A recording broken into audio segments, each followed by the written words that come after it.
And we have coming up right now the man who put this all together, a man who is totally brave and has put himself at a certain personal risk to be able to bring all these people together from all over the country and all over the world. And I'm talking about John White. And John White, if you haven't met him yet, he's now your new best friend. Because this guy is an example of what leadership looks like and what one man can do. And I'm just going to give you a final quick example of how just one of us can make a difference. We have found that high fructose corn syrup, everyone in here know what that is? Everyone in here not want to get near that stuff by 100 miles? We know what it does. We know what it does to the liver. We know what it does to blood sugar. We know what it does just in general. Well, it took about 14 to 16% of us as a population to learn about it and start talking about it on the internet and saying this stuff is really bad. That small amount was enough to scare the hell out of the corporations, Kellogg's, Post, General Mills, the other ones that actually produce this stuff and put it in cereals and in sodas, for them to withdraw it. If you go into the grocery store today and look at Post Raisin Bran, across the top of the box in a yellow banner with red printing, it will say no high fructose corn syrup. They have changed their business model because of you, and only from a tiny volume of us. That's all it takes. This is the good news. It's not like some democracy where it has to be a majority of 63% of us, like in Congress. It does not need to be that. A handful of us vocally, passionately putting it forth will change corporate behavior, and that's one of the end games today. So the man who has done that, who has made this possible for us today, is John White. Let me introduce him now.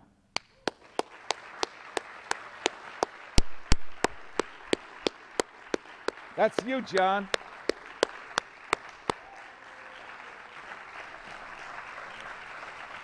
Thanks, man.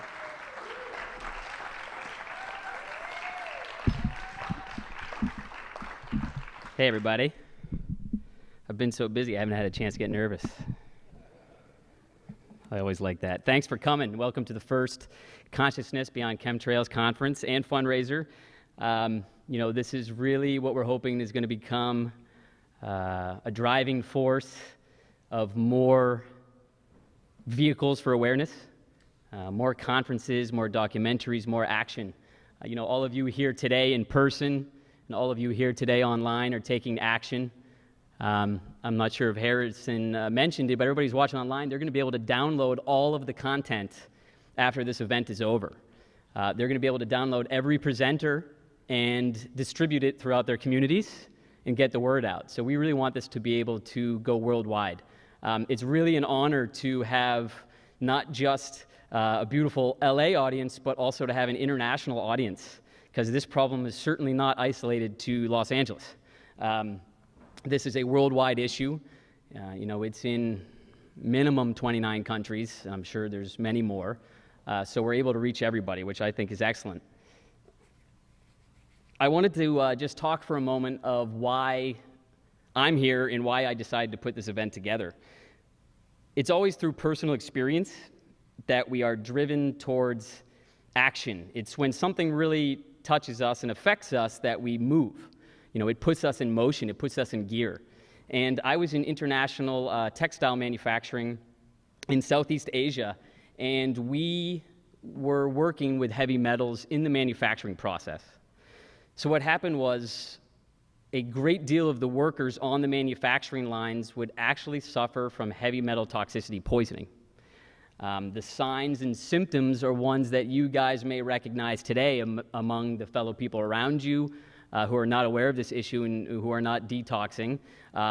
Vertigo, sleeplessness, discoloration, people would get dizzy, they would lose their balance. I mean, it was really pretty telltale signs of heavy metal toxicities. What we did at that time was we then developed a heavy metal-free textile manufacturing process. And the difference was amazing. It really was. The people who were working at the new facility didn't show any of the signs of the people working in the old manufacturing facility with the heavy metals. So that was kind of the background with heavy metal toxicity. And what happened was I moved to Central California, and I started to recognize the same heavy metal toxicity symptoms in myself that I saw in China. So there's no heavy metal manufacturing, there's no heavy manufacturing whatsoever where I am. So I said, where is this content coming from? At that point, the only place I could look was up. And once I started looking up, I started noticing things. I have a friend who says that people like myself were called sleepers. It means that we were literally walking through a trance state. So many of us see it today around us. There is a matrix which has been designed to keep us in a trance state. The media, the constant programming on television and advertising, it keeps us looking down. It keeps us in a trance state. It keeps us really out of the pursuit of consciousness and the pursuit of oneness, and it certainly doesn't have us looking towards corruptions against us. So my awakening came with my heavy metal toxicity. From that, I started looking up. I then was led to Michael Murphy's film. From there, the pieces started to come together very quickly for me. I had to take action in terms of finding out what was in the air, what was in the rain. So we started something called Chemtrails Project, and we started testing rainwater around the country, but we also started testing it in the UK. We just started testing in Australia, so we're really doing a global reach. And what we found was the same thing that all of the geoengineering patents have been telling us. Aluminum, barium, strontium, some manganese. So at that point, I said, this is real. This is not theory. This is certainly not conspiracy theory. It's not that grouping conspiracy which allows people to write it off and turn ahead to it. So I took a snapshot of our entire movement, everybody here, everybody who's doing great research, and I said, you know, there's one thing we're really missing, in my opinion, and that was a flagship event, something where we could all meet together, worldwide, online and in person, and compile all of the different data, all of the different research, and review it together. There is going to be research here that covers every arm of the spray agendas. The connection to GMOs, the very obvious connection to GMOs as it relates to food, crops, as it also relates to things like you'll hear about, such as genetically modified trees, plant life. Everything that is living around us is being modified. A synthetic world being built around us, and the driving vehicle for that is geoengineering. We're going to hear about how it relates to transhumanism. We're going to hear about how it relates to weather modification, how it relates to the profitability of more corporations, which of course is always the at least top layer to all of the conspiracies and all of the tyranny is always profit. We're going to review all of that, and we're going to have a chance to really break it down together. There's going to be some information here, no doubt, that may not resonate with you, because my intent was to cover every single arm of the agenda. So if something doesn't resonate with you, just let it pass. Take what does resonate with you and please further that research. Get the word out in your communities. Just really push that information along. And it's a long conference. It's 3 days. So, we are all troopers. We're sitting here, and you can see the passion from everybody, not just here, but online. There are people around the world doing viewing parties. There's even people who set up a viewing party in a bar, and they're all getting together to watch it. It's great. There's just some real passion and some real fire and some motivation. So, it's quite an honor to be able to put this on for everybody. So, I'm hoping that everybody can take away, of course, the awareness. Everybody can spread the awareness. And we really just want everybody to feel like they're not alone in the issue. There's too many of these things are created to isolate us. They're created to make us feel alone, make us feel helpless. Little old me, I have no power. We are showing that we have power, we are aware, and we are taking action. We are taking community action. We are also leading along the lines to being at a point of consciousness which is beyond all of this. Hence the name of this conference, Consciousness Beyond Chemtrails. We don't want to just look at the issues and say we're doomed. That is not the case. That more and more people like us are waking up every single day. And when we reach critical mass, we will absolutely affect change. It happened throughout the course of history, every single time. It is happening right now in GMOs. The world is waking up in unison. It is the most beautiful, magnificent thing, and we can all see it. And that's going to happen with geoengineering. Patience is a key. Understanding of our fellow brothers who cannot see it, because we have to remember they are programmed to not see it. As many of us were programmed by this electronic matrix to not see things, they were also programmed. So we have to have patience with them. When they're ready for the information, they will wake up to it, and they will join us. And it's happening in droves. So it really is a wonderful thing. The last point I just wanted to leave with you guys is there's one thing that no tyranny can ever suppress, and that is the awakening. This awakening is not something that is one day you're like, hey, wait a minute, I think I understand that this is not normal contrails, or I think I understand that GMOs are not good for me. As all of you realize, I am sure, it is much more than that. It is a personal journey as well. There is always seeds of doubt being planted. There is always so-called science being thrown at us to try to shut down our perspectives, to try to make us more closed-minded and keep us in the hive. We always need to resist that, because we always need to remember that first moment of awakening, that first beautiful moment where we burst out and said, I'm awake, these are all lies, I can see the tyranny around me, and I've had enough of it. Hold that awareness, hold that awakening, and nothing can stop us.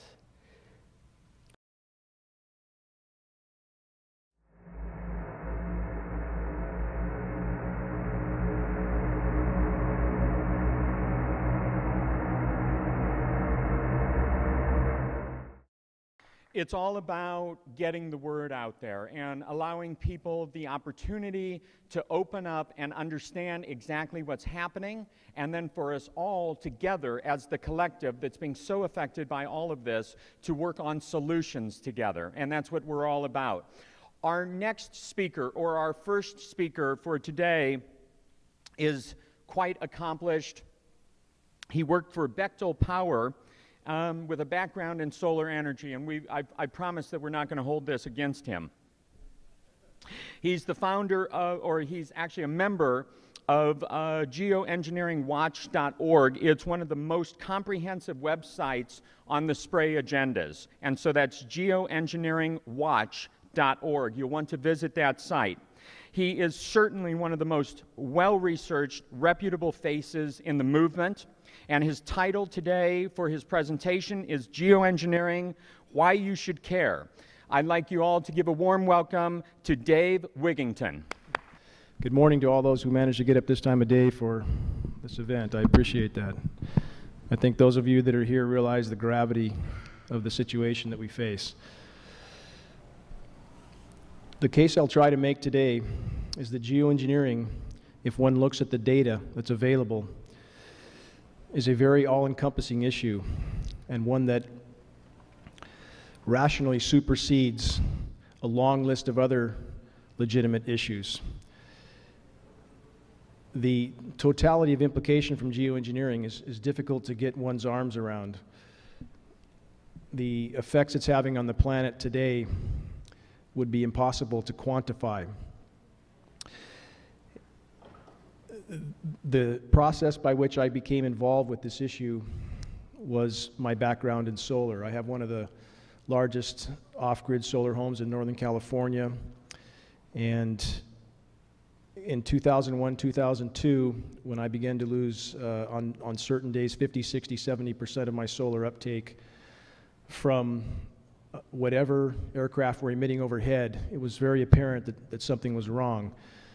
And an investigation quickly led me to the subject of geoengineering. And after perhaps a year and a half of research, I began to do water testing. And Northern California, being the jet stream that comes off the Pacific, it was thought to have pristine air and precipitation. And a water test initially of 7 parts per billion of aluminum in a single rain event over the course of 5 years, that aluminum count escalated as high as 3,450 parts per billion. That's nearly a 50,000% increase. And over the course of a decade now of research on this issue, I have in fact come to the conclusion that it is the most dire issue we face, short of nuclear contamination. To the skeptics, of which there are still a multitude, I would ask, why in the world would we not believe this is going on when we have officials currently in the Obama administration, John Holdren, Obama's science advisor, who openly have shown support for these programs? Why would we not believe this spraying is occurring when you have groups of scientists like the Arctic Methane Emergency Group, who have, for the third time, called for immediate wartime scale geoengineering? On that group, there are geoengineers. Ken Caldera, I'm told, is one of those. Why would we not believe this when everything we see in the sky matches exactly what patents describe as an express goal, the blocking of the sun, solar obscuration? Why would we not believe this is occurring when the material showing up on the ground in dozens and dozens of tests in our county alone, not to mention those around the world, are exactly the same elements named in a long list of geoengineering patents? The only defense I've really heard, the primary defense from those that would deny this issue, are the government wouldn't do that to us. That's a very, very, very lame defense, and I think we have enough history to know that, as we have seen already from the W&D in Iraq, from Agent Orange, from the Gulf oil spill, and a long list of other issues. One thing we can be sure of is the governments, in fact, lie. The global power structure, as you've already seen in many of the other presenters' statements, it seems intent on controlling everything. And in trying to do so, has put virtually everything at risk. And as these programs go on, I'll outline the decimation they are causing, which many people are unaware of. The decimation of the ozone layer, if many have felt how intense the sun is on your face of late. There's a massive ozone hole over the northern hemisphere now that Canadian scientists on a research team are being muzzled on this issue. And this is not the southern hemisphere ozone hole that we've all heard about for several decades. This is new. And the damage is already showing up in Northern California where we live. We're seeing cases of leaf scorch, bark scorch, and other symptomatic signs of this very, very intense UV. And there is no scientific dispute on the effect of particulates in the atmosphere in relation to destroying ozone. There's no dispute even amongst the geoengineers. Any particulate in the atmosphere will in fact destroy ozone. So, in the course of the stated goal of geoengineering, that we are told to, it's a climate mitigation, they are literally painting us into a corner with a long list of issues. Everybody's aware of the drought that's going on right now, another issue in which there is no dispute in the scientific community. Geoengineering particulates, any particulates in the atmosphere, diminish and disperse rainfall, period. Too many condensation nuclei, I believe that we went over in the film, causes rainfall to migrate elsewhere. It reduces evaporation. At this point right now, the atmosphere is so saturated with these particulates that the latest figures on global dimming show it somewhere in the range of 20%. 20% of the sun's direct rays are no longer reaching the planet. Many might wonder why the NATO powers have all now reduced or eliminated their renewable energy programs, like solar. That's why solar is going into the ditch. Well, it doesn't make much sense to spend billions spraying the sky, blocking the sun, and then try to do renewable energy. Sure seems like a backward step, I would say. There is also there are feedback loops that now appear to be triggered, and this is an area that I don't think many in the movement have covered. It's more my area of study and research. And It's these feedback loops that I believe will help us expose geoengineering. As they decimate the climate, as they thwart Earth's natural processes, they are certainly playing a part in the triggering of events that now seem to be underway.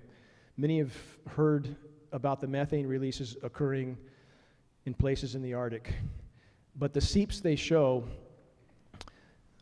are meaningless in comparison to the field that now seems to be releasing in the East Siberian Shelf of the Arctic. And again, if people don't understand what methane is, it's a greenhouse gas that is many times more potent than CO2. And I know we have the argument, many within this movement have made a point of beating the drum that climate change is a hoax. And I think we've alienated many from the academic community by beating that drum. Certainly, whatever the cause, there is no denying that anthropogenic warming is happening. And I'm not here to speak on that issue, but I'm saying if you have jets circling the sky, covering the planet, shredding the ozone layer, killing the boreal forests, that's a human-caused warming event by itself.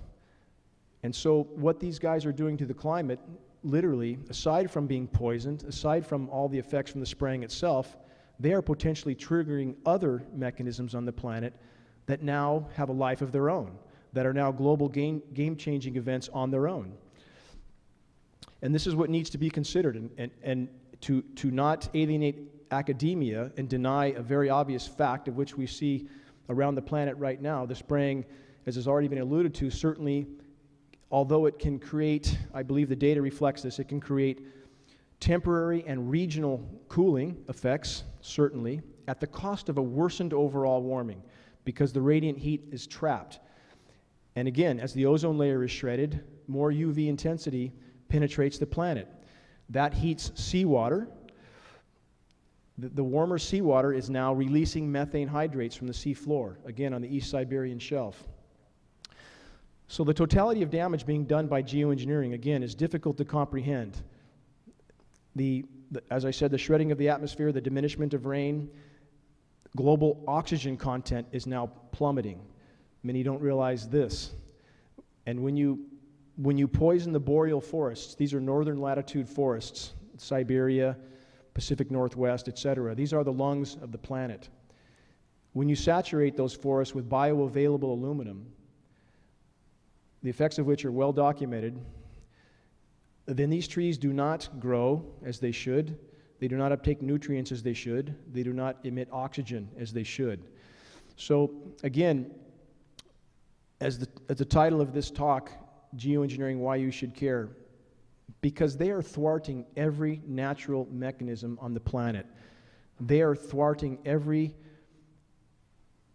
avenue by which the planet would respond to the damage done to it. And I believe in doing so are making an already dark situation much, much worse. On the methane issue, again, this is an issue that could change our reality in the course of 1 or 2 years, and we're already seeing the effects of that. We've had 50,000 temperature records set in the continental U.S. so far this year, and yet they spray away. They spray away and continuing to trap heat overall in the atmosphere and continuing to damage the ozone layer and thwarting the rainfall. On geoengineeringwatch.org, we have been posting satellite photos of the North Pacific. Many have noticed of late that the overhead spraying is reduced. It's certainly reduced in our area in Northern California. But the satellite imagery shows massive blanket spraying of the North Pacific. And this, in effect, is shutting down the hydrological cycle, which keeps the rain from coming into the continent. It keeps cyclonic rotation from forming. We're now seeing the same type of blanket spraying in the Southern Pacific off the coast of South America. We're seeing similar spraying off the coast of Western Europe. So whatever they're doing differently with the experiment, make no mistake, they have not stopped. They have not stopped. They have not slowed down. In addition to the methane issue, the Arctic ice pack is absolutely, positively coming apart. All the science says so. And again, my talk is not to advocate global warming. It's not to be an Al Gore fan. I'm not. I'm not a carbon credit fan. But I'm simply trying to make the point that the medical industry exists to capitalize off death and suffering. We all agree on that. That doesn't mean death and suffering isn't happening. And whatever the cause of the damage to the planet, I think we can point the finger at this moment squarely at geoengineering. Unless or until it stops, we should blame everything on that for the moment. Although we should all take responsibility for the fact that the decimation of the planet certainly is happening on top of geoengineering. But the Arctic ice pack right now, again, adds to this total equation. I'm trying to paint the picture that if these climate issues are not stopped, if the methane release happens, if the Arctic ice pack is eliminated, that, and all fueled by the spraying on top, as a causal factor here, that if the planet is not allowed to respond, we'll very soon have little to care about. The latest data from Pyomass, it's a data logging center on the Arctic ice thickness. It looks as if the Arctic ice pack may break up this year. Many have heard 2100, many have heard 2070, 2050. The latest data suggests this year. And I believe this will help us in the end to expose geoengineering, because as cataclysmic as these climate events are, I believe it will make it very difficult for the powers that be to hide these programs and what they're doing. So if there's a silver lining in these events that are now unfolding, I believe it will be to expose geoengineering. If the ice breaks up, ice pack reflects about 92 to 93% of the sun's incoming rays. That's the albedo of the ice. That's the claim purpose of geoengineering, to reflect the sun's rays. Again, a short-term cooling at the cost of a much worsened overall warming in the end. So as the ice pack breaks up and seawater is exposed, now you have 90+% of the sun's rays absorbed. Again, that heats the seawater, which releases the methane from the seafloor. The temperature change releases this methane, and methane releases in entire fields. The Bermuda Triangle, of which many have heard lots of stories about, the scientific consensus is the Bermuda Triangle is methane release, period. As methane is released from the seafloor, it aerates the water like a bottle of champagne, and ships cannot hold their buoyancy. So this methane release has been going on for a very long time. And again, the reason I'm harping on this methane, no pun intended, that I'm focusing on this methane issue so much is because it's happened twice in the Earth's past. 255 million years ago, into the Permian era, and 55 million years ago, Paleocene, Eocene, both mass extinctions. 70% terrestrial extinction, 94% ocean extinction. So the mechanisms which may have been triggered by the spraying are much broader than people already understand. It's not just poisoning the air we breathe, poisoning the soils we need to grow in, poisoning the waters we need, which is bad enough, certainly, but there are much bigger events that appear now to have been triggered. The species extinction rate today is 1,000 times natural variability. As I stated in the film, that's 100,000% of normal. You don't see our media talking much about this. And this morning, as I make myself watch Fox News and CNN, and just, I make myself view these things to see how idiotic it all is. And this sort of garbage about what the new Happy Meal is, and what Mitt Romney said yesterday about his tax returns, and all the ridiculousness, while the planet is literally in meltdown, while the spraying continues and sucks the noose around our neck with every day that they saturate us with these particulates.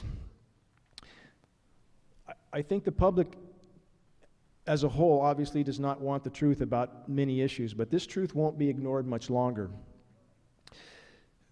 The damage we've seen in my area, in the forests, are incredible. As water testing taken by Francis Mangels, a very honorable former U.S. Forest Service biologist in our area, who has historically taken water tests of the tributary streams in what was thought to be a pristine forested area. and measured a decline in aquatic insect life of up to 95% over a decade. This is staggering. Some years back, 2 or 3 years back, I published data on returning salmon in our region that had also amazingly declined 95%. So at what point does this become a crisis that can't be ignored? I think we're very, very near that point. If there were more honorable men like Francis Mangels, this would not be hidden. I personally know people with California Department of Fish and Game, biologists who know of this issue and are extremely alarmed but unwilling to speak out for obvious reasons. I know people with United States Department of Agriculture, soil scientists that I've tested soils with in the forest floor, came up with measurements that were 10 to 15 times higher than they were only a few years back. Because we do have solid soil baseline pH studies in our Northern California counties. These scientists also, aware of the geoengineering, also unwilling to speak out. 2 months ago, I was at a marine laboratory in the Pacific Coast that has NOAA employees. When I convinced one female employee to talk to me off the record, she made it clear to me that they absolutely know these programs are going on. Again, unwilling to speak out for obvious reasons, but they are alarmed as hell, in their words. And the argument I would, however futile this battle has seemed so far, academia knows this is occurring. They know. And if the dam could be broken, I believe it would break from 100 different directions. People who are beginning to realize that their silence will not save them. In fact, it will sink them. And I believe we're nearing the point where we may be able to break that dam. There are scientists, and I know some of these as well, who exist in their bubble. They do not want to see outside of that bubble. I've personally had communication with Ken Caldeira. Many are familiar with his name. And it seems he exists in some sort of alternate reality. And when I was glared at by David Keith for 15 minutes after the fateful question in the 2010 AAAA conference in AAAS in San Diego, where he admitted on the record, had they done any studies for human respiratory effects? No. Environmental toxicity? No. They had done nothing. And his final statement was, could terrible things happen tomorrow? We don't know. What sort of statement is that from a scientist who's proposing, as if it wasn't already happening, the dumping of 20 million tons of ultrafine aluminum nanoparticles into the atmosphere? What sort of a statement is that? And to put that into context, to reach that amount of material in the atmosphere, I believe mathematically that's somewhere between 500 and 600 flights a day with 100-ton payloads per flight. The sheer quantity of material it takes to change the soil pH of the forest floor is truly astounding. And we do see that in our area. And we see the trees that are sensitive to that are dying. Again, back to the boreal forests being the lungs of the planet. And as those are slowly but surely poisoned, our oxygen content plummets, the ozone is shredded, the ice is melted from the Arctic, the ocean heats up, the methane begins to release. You see the cycle here, and it's not good. To put the methane issue in context, there's thought to be 10,000 gigatons of methane in this reservoir in the Arctic. If only 60 tons of that are released, it will increase by 400% the warming gases in our planet. So the totality of what we face is indeed overwhelming. But again, I believe that if the geoengineering processes were stopped and the planet was allowed to respond, it would exponentially increase the odds of our situation being tenable. If the rain was not laden with aluminum, it would be acidic. That would invigorate the forest floor. We saw this last spring where they backed off on the spraying for about 4 rain events. And we saw immediate rebound of the forest, immediate. Nature is very resilient if it has a chance, if it's not being smothered under a toxic blanket. So again, I have focused my entire life on this issue because I felt of all the issues we could be concerned about, and again, there are many, that if geoengineering is not stopped, we have little to no chance. And I believe the people in the military and other corporations that are carrying out these programs, I fully believe do not understand or comprehend what they are participating in. I believe there are, in fact, many honorable people in the U.S. military. Though I don't condone the adventures that they're being made to carry out around the globe, I do believe there are good people in the military. And I believe that in educating a population at large, as those in the military and others in the private sector engaged in these programs become aware of these, of the totality of what they're doing, the effects on their family, the effects on their children, I believe that's our best chance to bring these issues to a halt. On the many other issues that we could be concerned about, I believe that we are headed for a systemic collapse that is connected to many issues and ultimately connected to geoengineering as well. As the food supply is diminished, certainly that's happening as we speak, and the supply of resources is diminishing. We all know that the Middle Eastern conflicts are centered around hydrocarbon.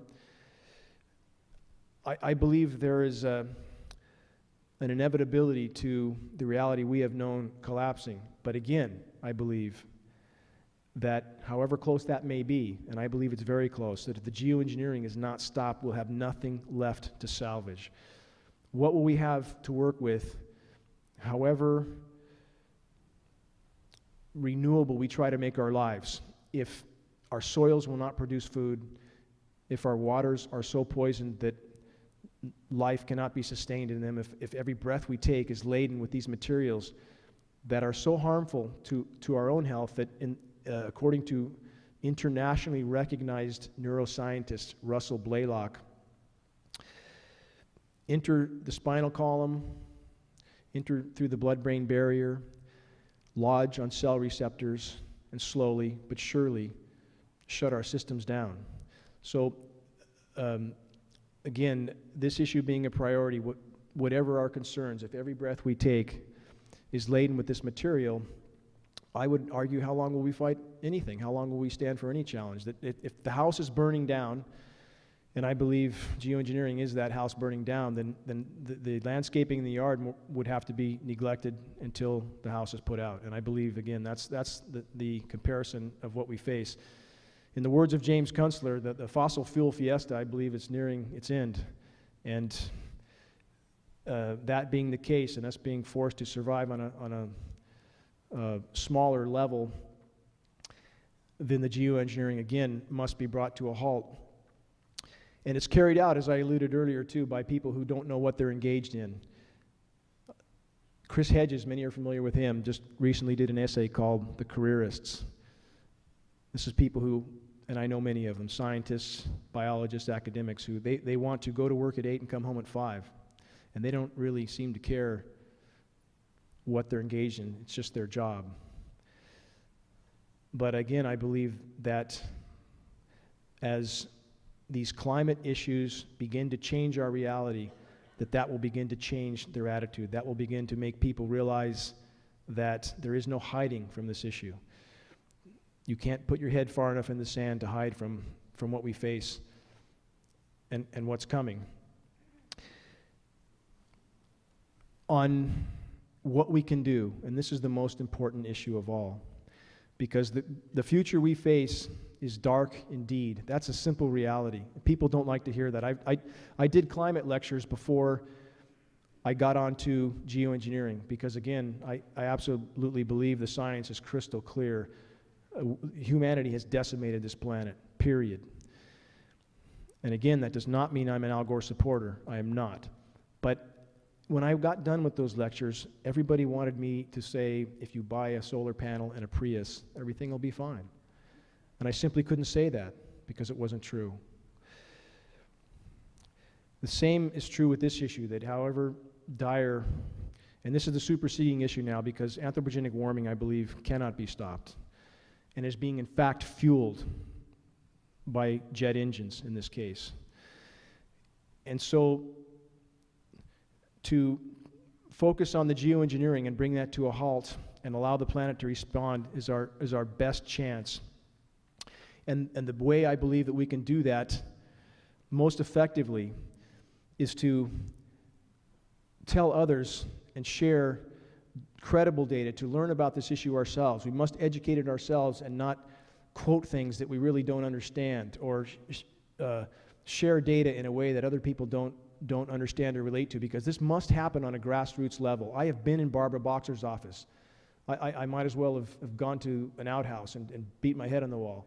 I've been in high-level EPA meetings in California EPA. One meeting was arranged by a congressional representative that I believe Deborah Whitman arranged, to her credit. And we were told to our face that the system is more or less rigged, that they are told to test for combustion particulates only. The rest of the sample goes out the window. It's very difficult to find what you're not looking for. California Water Quality amazingly quit testing for aluminum in 2002.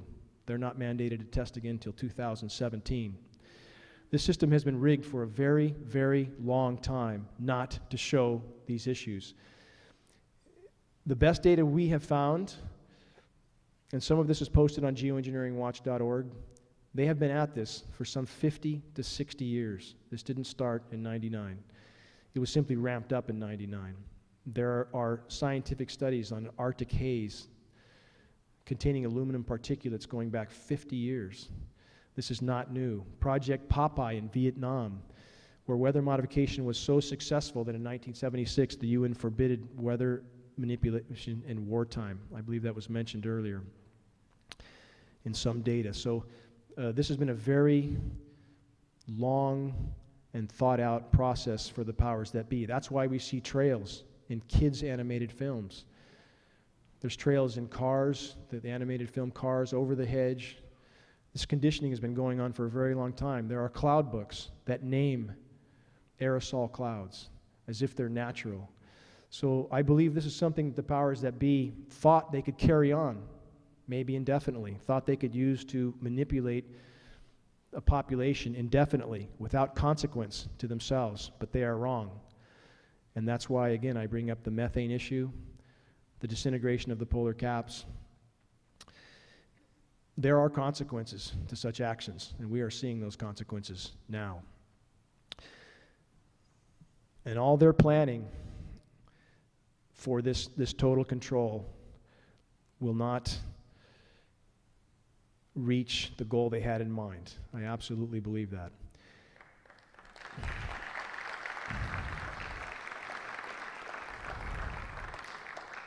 In regard to what we can do, I need to ignore my notes and speak from my heart. In regard to what we can do, there's a math equation that I often use with people to point out how much difference they can make by sharing this with even 2 people, and maybe those 2 share with 2. If you take a penny at the beginning of a 30-day month and you double that penny every day for 30 days, you have something in the order of 5.5 million. People think my math is wrong when I say that, but add it up, I'm not wrong. And if each person made it their mission to send a flaming arrow, this is my term for locating people, groups, organizations, ADD groups, Alzheimer's groups, autism groups, agricultural groups, the list is very, very long. If people made it a mission from their own home computer to locate these groups and to send them a credible article or 2, to send them a site where they can find more data, to express to them the dire urgency of this issue, some of those flaming arrows catch. I've already experienced this with my own efforts, and this is something each and every one of us can do. The film that Michael Murphy made, and he's, by the way, one I feel very honored to call my best friend. I met him because of this issue. I've never met a more selfless and dedicated human being, and I hold him in highest regard. And the difference he has made, already cannot be quantified, and I think the big wave is about to come. It's about to come. And I salute his efforts, and this is a common cause. And the difference each of us, again, can make from our own home computer or by mailing tapes out, in this case because he's allowed everybody to make as many copies as they want. The difference that can make cannot be overstated. When we leave here today, Michael and I are going to be at the Sacramento Capitol tomorrow to pass DVDs out to every representative there with a flyer designed specifically for them.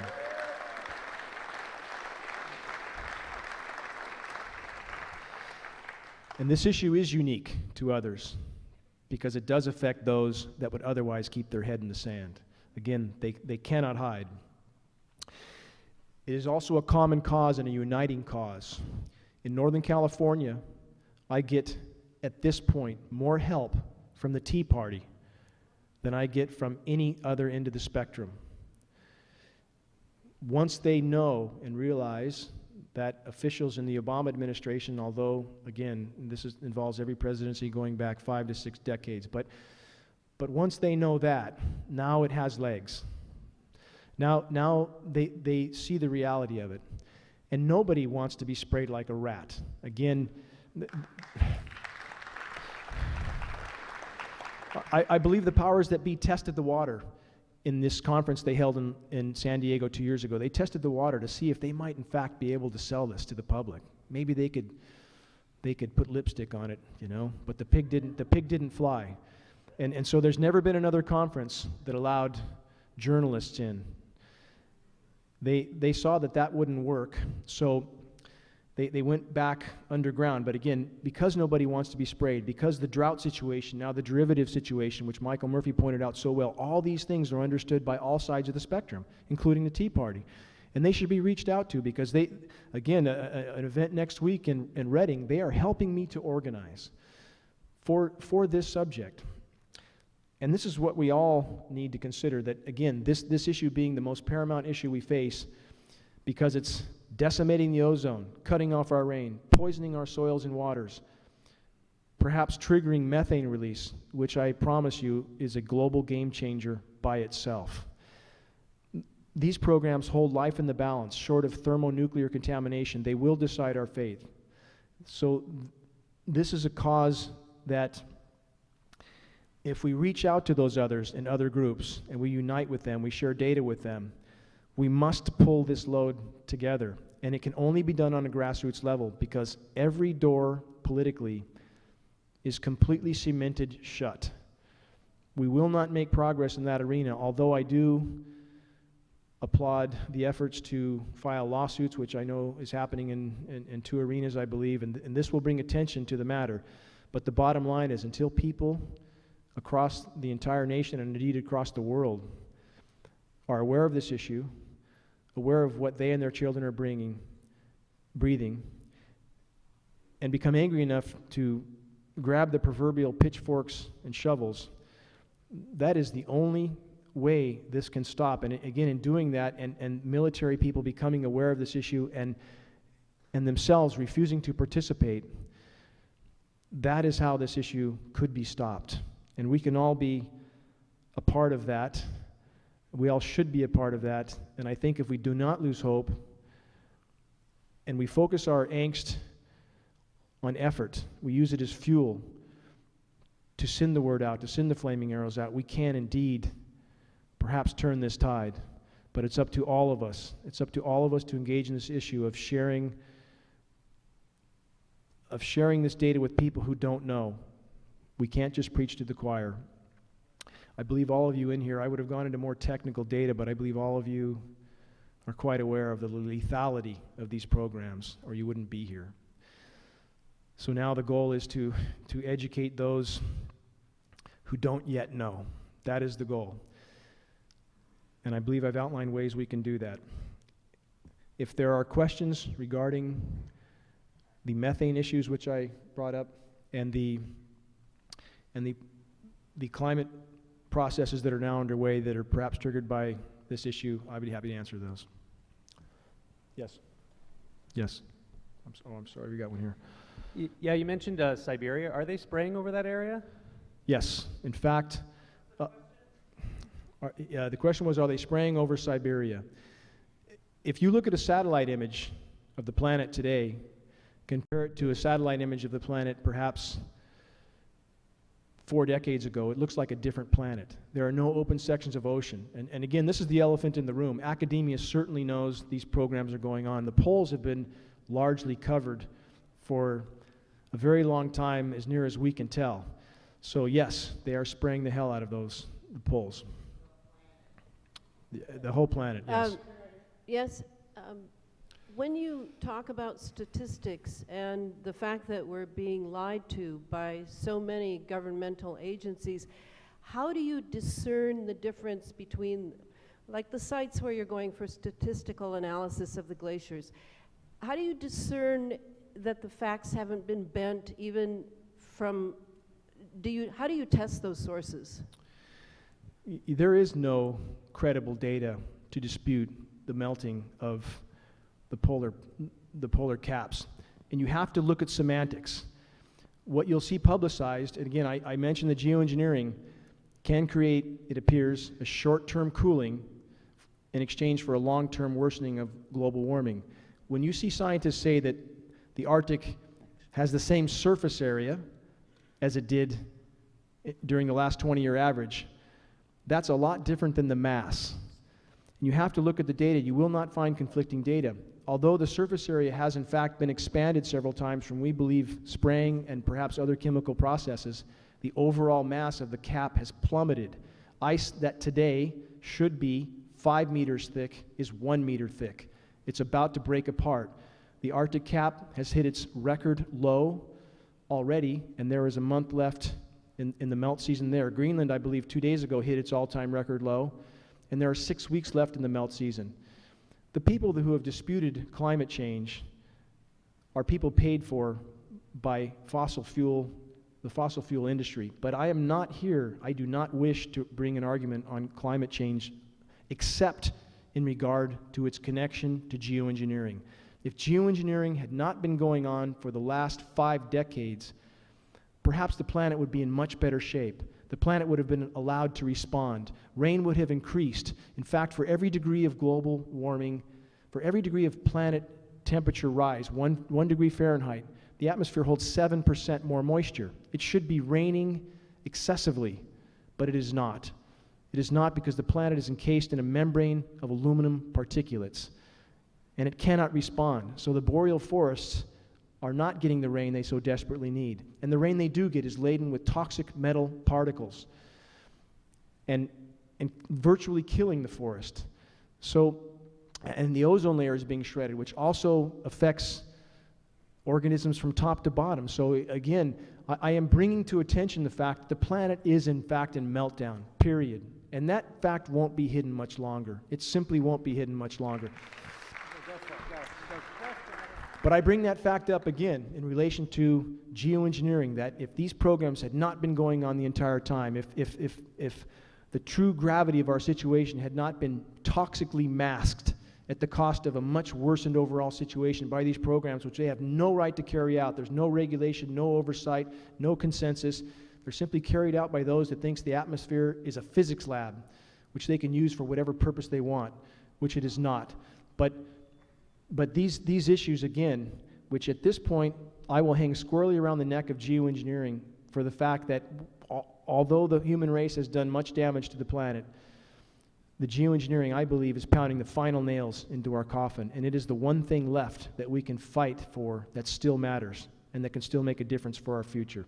Sorry, another question? Dane, I have a question about the scientists. Obviously, they're turning a blind eye or denying in large part or large measure to the phenomenon of geoengineering. How do we get some whistleblowers among these scientists? I believe there may have already been. We had one called geoengineeringwatch.org that we thought was going to interview, and he went back into woodwork. Again, we must consider this is, I believe, unarguably the greatest crime in human history. Yes. They will go to great length to hide this. The ramifications of what they have already done are unquantifiable. Human respiratory mortality between 2005 and 2010 went from 8th on the list of mortality to 3rd. They are already killing us, period. And this is, whatever label a person wants to put on this, Agenda 21, eugenics, the fact is they know how lethal these particles are. And whatever their reason, they know what it's doing to us. And this is no different than sending our troops out with a set of goggles on to watch a nuclear explosion go off as if it wouldn't harm them. You know, this is how these people operate. But the bottom line is I believe that this will not be hidden much longer because of these climate events. Is there another question? Thank you. You mentioned the methane. From my own research, there was and continues to be an enormous amount of methane released during the Gulf disaster, and I think that needs to be addressed as well. That's part of the bigger picture. And there's only one other thing I wanted to mention is that from Dr. Michael Castle's research on ethyl dibromide, which is a desiccant, which is part of this nightmare of aerosols, it's adding tremendously to the drought, and it's going into our lungs. I believe you're correct on all counts, and I know Mr. Castle, and I believe you are correct on all counts. But again, there's a lot of intricacies that we could all get caught up on here. But the bottom line is the spraying must stop. And I think instead of complicating our life, and the methane issue, that is what we must focus on. And the intricacies are important, although we should focus on the target, and that target is sharing data. We have the tools in the tool chest now, especially with Michael's new film. We have some tools to work with.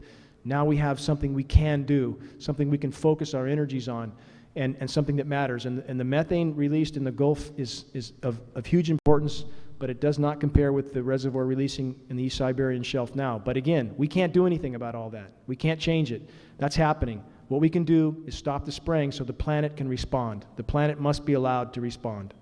You're right. They know. This is a genocidal program. We know that too, and they know that, and they say that. And in their documents, again, I go back to the Iron Mountain report and a number of other documents that we've been referring people to. But I think it's really important to say the facts, and it's a genocidal program. And, well, if you could ask me a question, I mean, I think yeah, I've got a question. My question is this. We know the plasma that they keep up is deflecting a lot of the microwave radiation frequencies and bouncing them back down to us, which is another form of illness as well, and that's part of the geoengineering program. But your question? My question is how I have not heard that expressed, or maybe I just missed it. That it's reflecting a lot of the microwave frequency. Again, there's a lot of intricacies in this program, but we've outlined, I think, clearly the damage it's causing. And instead of getting too caught up on, if a person knows their head's on fire, they don't need to know 100 other details about things that are happening in their body. I mean, the bottom line is, this is a fight for life, period. If these programs continue, I think soon enough we'll have very little to care about. So we can all make a difference. We all have tools to work with now, thanks to Mr. Murphy. And if we reach out to people, share data with people, who knows what we can yet accomplish. But geoengineering should and must be a focus to bring to a halt. Thank you.